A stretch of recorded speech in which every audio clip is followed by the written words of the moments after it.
Cette rue, Didier Gélin la connaît par cœur, car c'est ici qu'en 1979, il a fait le pari osé de créer un café-concert à Alençon. Alençon n'est pas le fief idéal pour la chanson à texte, et pourtant, certains ont tout de même tenté l'aventure. Il existe près des éclus. C'est une entreprise folle, je l'ai faite par plaisir, avant tout par plaisir, par goût du spectacle en général. 35 ans après la fermeture du Neptune, Didier a rassemblé quelques-uns de ses souvenirs. Là, c'est le résumé de ma première exposition avec Aznavour, bien sûr, qui a toujours aimé le Neptune. Lorsqu'il était étudiant, Didier Gélin a fréquenté les cabarets parisiens.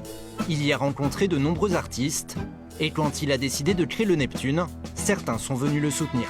Léo Ferré était à Alençon lundi soir et il a rendu hommage, vous allez l'entendre, à la formule cabaret. Ça s'est perdu, je pense. Moi, au début, quand j'ai commencé à chanter, j'étais dans des... On appelait ça les caves à Saint-Germain-des-Prés. Ferré m'avait mis au Neptune dans le ciel d'Alençon avec Didier comme cosmonaute. Merci pour le voyage chez toi ce soir.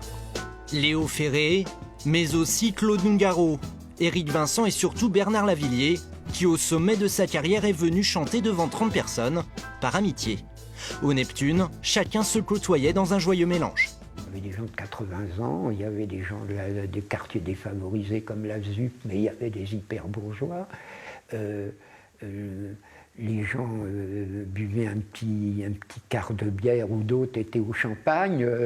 Et en fin de compte, tout le monde se parlait. Les coupes de champagne passaient des plus riches aux moins aisés, etc. C'était vraiment une famille. Une famille dont faisait partie Véronique Forest. Par la suite, elle a travaillé à la Luciole, une salle de concert à Alençon.